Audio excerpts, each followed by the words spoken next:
শাহে Baghdad দাতারের প্রতি দয়ার দৃষ্টি দূর থেকে শূন্য হাতে এসেছে সে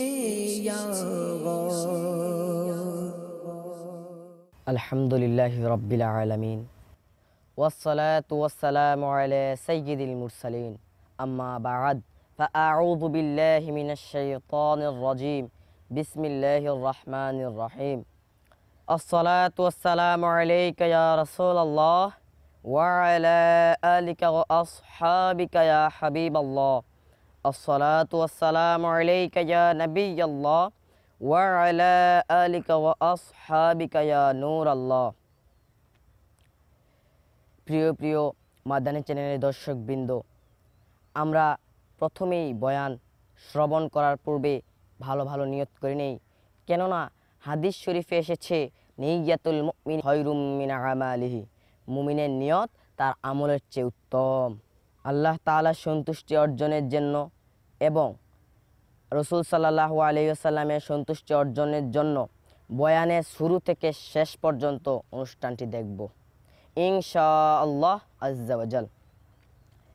রাসূলুল্লাহ সাল্লাল্লাহু আলাইহি ওয়াসাল্লাম ইরশাদ করেছেন, যে ব্যক্তি প্রতিদিন আমার উপর মহব্বত সহকারে একবার দুরূদ শরীফ পাঠ করে আল্লাহ তাআলা তাকে 10টি রহমত নাজিল করবেন, এবং যে ব্যক্তি 10 বার দুরূদ শরীফ পাঠ করে আল্লাহ তাআলা তাকে 100টি রহমত নাজিল করেন, এবং যে ব্যক্তি 100 বার দুরূদ শরীফ পড়বে আল্লাহ তাআলা তার দু চোখের মাঝখানে লিখে দেবেন এই ব্যক্তি নিফাক অর্থাৎ জাহান্নামের আগুন থেকে মুক্ত। সাল্লু আলাল হাবিব সাল্লাল্লাহু তাআলা আলা মুহাম্মদ সাল্লাল্লাহু আলাইহি ওয়া আলিহি ওয়াসাল্লাম। হযরতে সাইয়্যিদুনা আবু বকর তামিমি রাহমাতুল্লাহি তাআলা আলাইহি বর্ণনা করেন, হুজুরে গাউসে পাক রাহমাতুল্লাহি তাআলা আলাইহি স্বয়ং বলেন, একবার বাগদাদে অনেক অভাব এবং বিপদের সম্মুখীন হতে হয়, আর অনেক দিন পর্যন্ত আমি খাওয়ার কিছুই পেলাম না।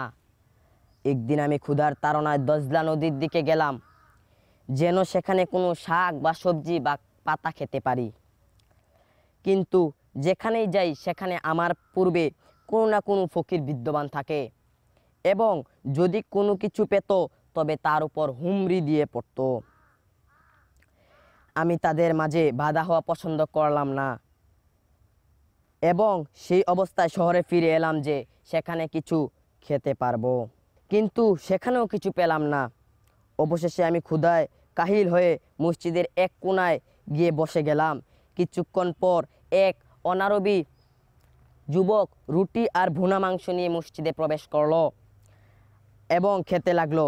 তিনি রহমাতুল্লাহি তাআলা আলাইহি বলেন, ক্ষুধার কারণে তার প্রতিটি গ্রাসেই আমার মুখ খুলে যাচ্ছিল, কিন্তু আমি আমার নফসকে এরূপ আচরণের জন্য তিরস্কার করি। এমন সময় সে আমার দিকে তাকালো এবং খাবার এনে আমাকে পেশ করলো। সে আমাকে জিজ্ঞেস করলো, আপনি কোথাকার অধিবাসী এবং কি করেন? আমি বললাম, জিলানের অধিবাসী এবং এখানে ইলমে দ্বীন হাসিল করার জন্য এসেছি। আপনি কি জিলানের অধিবাসী আব্দুল কাদের নামের কোনো যুবককে চিনেন? আমি বললাম, সে আমি।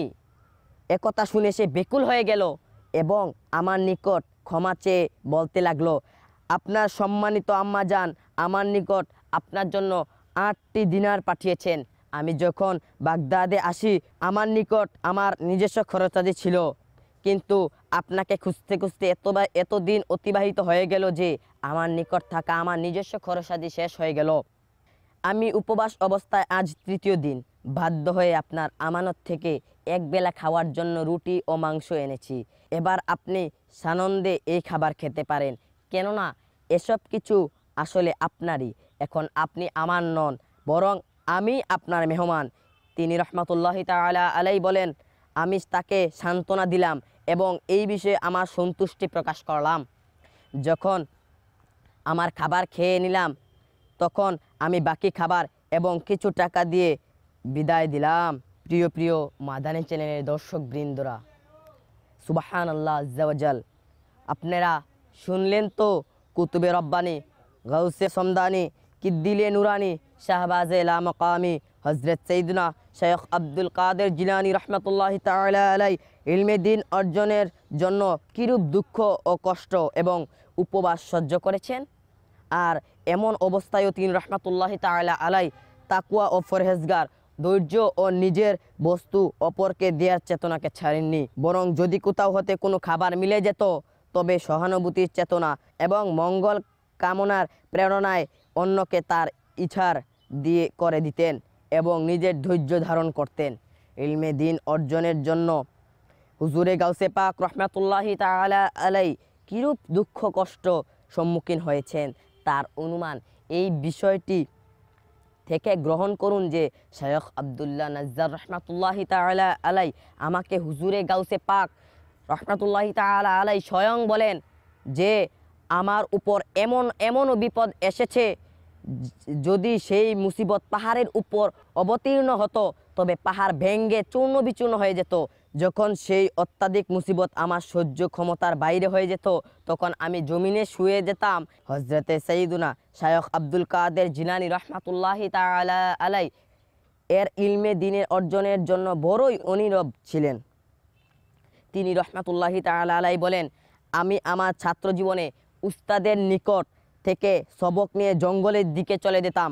অতঃপর জঙ্গল ও বিরান ভূমিতে দিক হোক বা রাত, ঝড় হোক বা মুষলধারে বৃষ্টি, গরম হোক বা শীত, আমার পড়া আমি অব্যাহত রাখতাম। সেই সময় আমি আমার মাথায় একটি ছোট পাগড়ি বাঁধতাম এবং সামান্য সবজি খেয়ে পেটের জ্বালা বুঝাতাম। কখনো কখনো এই সবজিও পেতাম না, কেননা ক্ষুধার কারণে অন্যান্য অভাবীরাও এদিকে চলে আসতো। এমন পরিস্থিতিতে আমার লজ্জা হয়ে যেত যে আমি দরবেশদের হক নষ্ট করি। বাধ্য হয়ে সেখান থেকে চলে যেতাম, আমার পড়া অব্যাহত রাখতাম। অতঃপর ঘুম আসলে খালি পেটে কঙ্করে ভরা মাটিতে শুয়ে পড়তাম।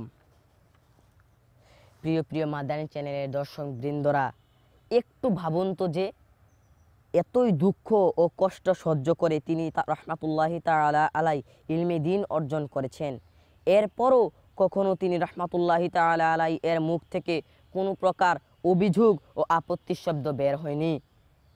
এই ঘটনা থেকে আমরা এই মূল্যবান বাগদাদি ফুল পাই যে যখনই কোনো মুসিবত ও পেরেশানি চলে আসে তবে কুরআন ও হাদিস বর্ণনাকৃত ধৈর্যের ফজিলত ও উৎসাহ উদ্দীপনা সমূহের প্রতি দৃষ্টি রেখে ধৈর্য ধারণ করা উচিত এবং এই কথাটি মনে গেঁথে রাখা চাই যে এই দুনিয়া পরীক্ষা কেন্দ্র। এতে যেমন আছে প্রশান্তিদায়ক উপায়, তেমনি রয়েছে দুঃখ ও বিষাদের পাহাড়ও। সহজতার পাশাপাশি কঠিনরত উপত্যকাও রয়েছে। এই কারণে যখন থেকে মানুষের অস্তিত্ব এসেছে তখন থেকে আজ পর্যন্ত আমার মুমিন বরং আম্বিয়া ও মুরসালিনগণ আলাইহিমুসসালাতু ওয়াসসালাম এবং আউলিয়ায়ে কামিলগণও প্রশান্তি এবং আনন্দ লাভের পাশাপাশি বিভিন্ন ধরনের পরীক্ষা এবং বিপদাপদেও পতিত হয়েছেন। বরং অনেক সময় আল্লাহ তাআলার নৈকট্যতম ব্যক্তিরা সহজতার পরিবর্তে বিপদেই বেশি পতিত হয়েছেন।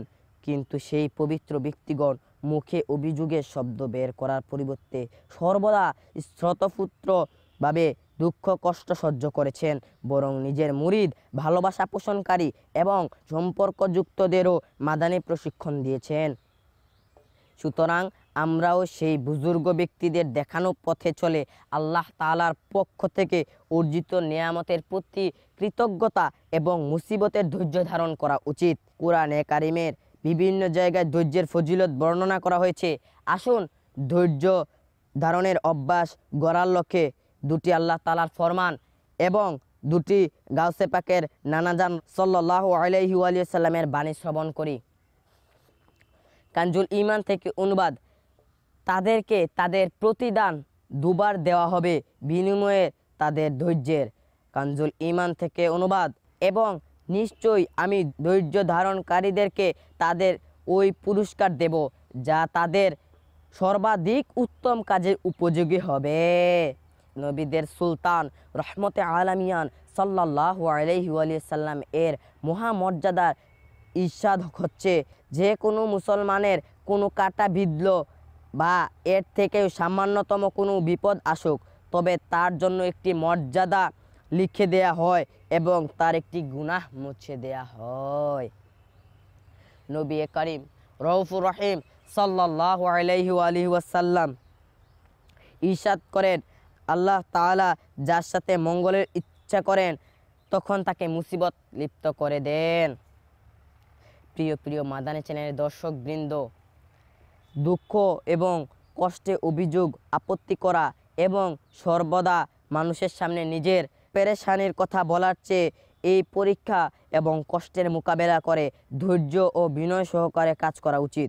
যদিও আজ কষ্টের মেঘ চেয়ে আসে, তবে কাল ইনশাআল্লাহ আজ্জা ওয়া জাল আনন্দের বৃষ্টিও হবে। আজ বিপদ ঘিরে আসে, তবে কাল ইনশাআল্লাহ আজ্জা ওয়া জাল প্রশান্তিময় হবে। যেমনিভাবে আনন্দের মুহূর্ত এসে চলে যায়, তেমনি পেরেশানির সময়ও অতিবাহিত হয়ে যায়। এই কারণে হুজুরে গাউসে পাক রহমাতুল্লাহি তাআলা আলাই মুসিবতের সময় আল্লাহ তাআলার এই মহান ফরমানের প্রতি দৃষ্টি রাখতেন। অতঃপর আল্লাহ তাআলার তার ধৈর্য ও সহনশীলতার এমন প্রতিদান দিলেন যে তিনি রহমাতুল্লাহি তাআলা আলাই জ্ঞান ও প্রজ্ঞায় আপন যুগের সকল উলামা মাশায়েখদের নেতৃত্ব অর্জন করেন। সাল্লু আলাল হাবিব সাল্লাল্লাহু তাআলা আলা মুহাম্মদ সাল্লাল্লাহু আলাইহি ওয়াসাল্লাম। প্রিয় প্রিয় মাদানী চ্যানেলের দর্শকবৃন্দ, আমরা গাউসে পাক রহমাতুল্লাহি তাআলা আলাই এর কষ্টের ও ধৈর্য ধারণের ব্যাপারে বয়ান শ্রবণ করলাম। প্রিয় প্রিয় মাদানী চ্যানেলের দর্শক শ্রোতারা, চলুন আমরা নিয়ত করে নিই, আমাদের যতই কষ্ট হোক না কেন আমরা তাকে ধৈর্য ধারণের সাথে যেন কাজকে আদায় করতে পারি। আল্লাহ তাআলা আমাদের এবং সকলকে ধৈর্যের মাধ্যমে সকল কাজ যত সমাধান করতে পারি সেই তৌফিক দান করুক। আমিন আমিন বিজাহিন নবিয়িল আমিন সাল্লাল্লাহু তাআলা আলাইহি ওয়াসাল্লাম। সাল্লু আলাল হাবিব সাল্লাল্লাহু তাআলা আলা মুহাম্মদ সাল্লাল্লাহু আলাইহি ওয়াসাল্লাম। শাহে বাগদাদ